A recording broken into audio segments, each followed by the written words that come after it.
Delighted to be joined by the defending champion, Lydia Ko. Lydia, welcome back to the AIG Women's Open. Special memories of last year. You'll be hoping to take them into this week as well. Yeah, oh, that was really loud. Yeah, it's in ways weird to hear that I'm a defending champion of this championship. Obviously, a lot of great memories at St. Andrews last year, and I can't believe that it's almost really been a year since then. So it's exciting. It's my first time to Wales, so I'm just trying to get used to here and kind of learn the culture a little bit. But it's been fun, and regardless of how my results go this week, I think it's going to be great to be playing as a defending champion. Have you sensed some excitement with the championship being held in Wales for the first time? Yeah, I think this is the biggest women's sporting event in Wales, so hopefully that draws a lot of crowds out here. I think the last time there was a championship here was for the men's senior open, so it was, and I heard the weather was pretty brutal, so hopefully with some nicer weather in the forecast, we have tons of spectators, because I think that's probably one of the best things about this event. A lot of the people that normally come out and watch us play are, love the game and just so passionate, and whether it is raining or, blowing 30 miles an hour, they're here with us, and, I'm hoping that, with this being the first time, it will draw a lot of attention. Okay, we'll go to the floor for questions. Just on the left here, thank you. When you look back on where your game was at this time last year, what are you trying to recapture? Obviously I had a great is an understatement of the week that I had in Paris, but I think because I'd won the gold medal, gotten to the Hall of Fame, there's a bit less expectation, and I was just excited to be back at St. Andrews. I had a lot of family members there. My team was there, so we were going to the local restaurants, and golf was important, but I think that it was secondary, and one of the greatest weeks of my life, in my career, happened that the chances of me winning, I think, was so slim in my mind, and we had some difficult, windy conditions, especially the first couple of days, and I think it was just fun for me, and I was just trying to have more of an open mindset and just kind of be free rather than trying to hit perfect shots. And I think that's really important, on these link style golf courses, that you could hit a really solid shot and be so far away from the pin, but and that could be vice versa. So it's just more about creativity, and I hope that that will be kind of the strategy that I take towards this week. And I think somebody that's really patient and just utilize the wind really well is going to have a really good week. And then last one, success has come pretty early and quickly for Lottie Woad. As someone who knows what that feels like, what advice would you give her on how to navigate some of these early stages of her career? Yeah, Lottie and Rose, I think, won their first tournament, as a pro, and then on the LPGA. So it was pretty. Rose has had such a amazing career, and Lottie's off to a very hot start as well. Just outside of her win last week, but finishing top 5, I think, in Evian, and then winning the Irish Open the week before. She's been playing unbelievably. I don't know a lot about her game personally, but the little that I've seen, she seems super impressive and has that kind of cool, calm, collected demeanor, and that's I think pretty important as a player. So she's kind of come out as bang, and I'm sure she's going to keep continuing to play well. Ewan at the front. Just following up on that, Lydia, you know what it's like to have so much focus and attention when you're very young. What is the biggest challenge associated with that when it's you that's in the spotlight? Yeah, I think it's different in ways, because Lottie is older than when I first came on tour. She played, I think, 3 years of collegiate golf, 2 or 3 years of collegiate golf as well. So, she's been at a lot of those kind of tougher moments. Obviously, it's different being an amateur and playing collegiate golf to, as a pro, but I think she's been there and done really well in those kind of pressured conditions, no matter what kind of environment she's been in. So I think there is a little bit more experience under her belt than what people will probably give her credit for. But when I've seen the coverage or how she composes herself, I think she's very. It doesn't seem like she rushes into things or gets like overly emotional, and I'm sure that's going to help her with that transition as well. And you can see with her success, it comes with a great team around you, and I'm sure she has that those kind of people to help guide her through those moments. We'll just go to Pete first. Lydia, going back to last year at St. Andrews, considering the circumstances and the weather conditions, you've had a chance to be retrospective about this, your victory. How high up in your standard is that final round that you played at St. Andrews? One of your best, your best?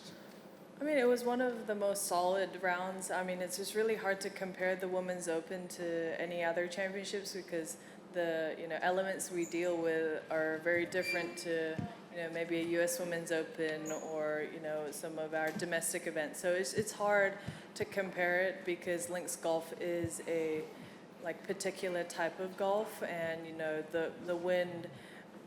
20-mile-an-hour wind here is obviously very different to 20-mile-an-hour wind in Florida. So I think in ways, I think I just dealt with that kind of moment really well, but I didn't realize I was tied for the lead until I saw the leaderboard on 16. So in my mind, I thought I was kind of top 10 somewhere, that I just wanted to have a strong finish and see where that put me, and I didn't think I was in contention for the win. So I think I played a bit more freely and just kind of stuck to my game plan. Maybe if I'd seen the leaderboard more, maybe my course management might have changed. But I think during that time for 90% of my round, I didn't really know what situation I was in. So it just made me focus on that shot in front of me, and I think that made me able to play really solid and not really worry about anything else. But it's hard to say it's the best round or a middle round because it is so different, and I haven't really been in that kind of a position before at the Women's Open before, so it's hard to compare in that sense. You referred to the lower expectations you had entering last year's championship.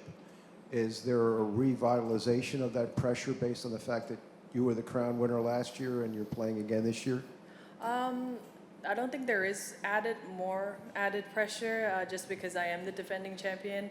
At the end of the day, if you win, it's not something that someone can take away from me. So, I don't have to prove to anybody that, I can win the AIG Women's Open. So in that sense, I think it's, it lets me be free and just kind of focus on, what this week will bring. But I think the great thing and the tough thing about this championship is that we play new golf courses, and St. Andrews and Woburn, I think, were the only two courses that I've played twice. So when you come to these new courses, I think there's not many people in the field that have played here before, so it's a clean slate, and nobody really has an advantage. So it's just trying to get familiar with the golf course, and this is a very different type of links golf course that I've played compared to the past. So I think it's going to be a challenge. So regardless if you're the defending champion or you qualified in through the qualifier yesterday, I think it's going to be a really tough week. But I would rather it be tough than be calm. And as much as I love sunny weather, when I'm coming to play the Women's Open, I expect it to be rainy, windy, and that's what I've gotten to really enjoy about this championship. So I hope it brings all those elements. Maybe not as crazy as what the men's seniors had it, but to some extent, I'm sure we're going to see it all, and that's what I kind of love about it. Yeah. Jamie at the front here. What did you know about Wales before coming here? The only thing that I knew outside of the flag was that there were words that had very little vowels. Some words that just looked like a bunch of consonants, and I met someone yesterday that said the pronunciation is almost like French and Spanish, and this might be one of the most difficult languages I've ever like heard. But I heard there's a lot of sheep here in Wales, and that's what New Zealand is very known for. So it feels like somewhat home. But you know, people have been very welcoming and nice, and I know we're in the south part of Wales, so it's so there is less Welsh, I think, spoken in this area. So I haven't been fully exposed to that Welsh culture, but I love it. You know, we're at a great Airbnb, and you know, I'm trying to enjoy this as much as I can. But the flag is about the only thing that I'm confident, and like Trish and Lydia Ko, that's about it. Yeah. Glenn at the far left there. Hi Lydia, I'm not sure if you've had a chance to look at the tea times yet, but you'll be going out with Lottie on Thursday and Friday. Can I get your thoughts on what it will be like to see Lottie up close for the first time? Yeah, I just saw the tea time as I was walking up. It's a triple L group, Lilia, Lottie, and myself. So yeah, it's going to be fun. You know, Lilia is obviously a past champion, a couple years ago. So playing with her is great, and yeah, it will be my first time playing with Lottie. So I'm excited. You know, she's coming in with a ton of momentum, and you know, I think there's going to be a lot of people that's going to come out and watch her, and you know, it's going to be really cool for me to see, and see the things that I could possibly learn from her, and why she's playing good. And I don't think the ranking you are doesn't just because you're a higher ranked player doesn't mean that there's something that I can't learn from somebody else. You know, she's obviously playing great golf, and you know, I've seen her swing, and my coach has sent me a video of her swing as well, because there's aspects that I'm kind of going for that she has. So yeah, it'll be really cool to just be inside the ropes, pick her brain a little bit, and yeah, I think it's going to be it's a great group, and I think it's going to be a great couple of days. Any further questions? No, we're all good. Lydia, thanks for your time, and good luck defending the title.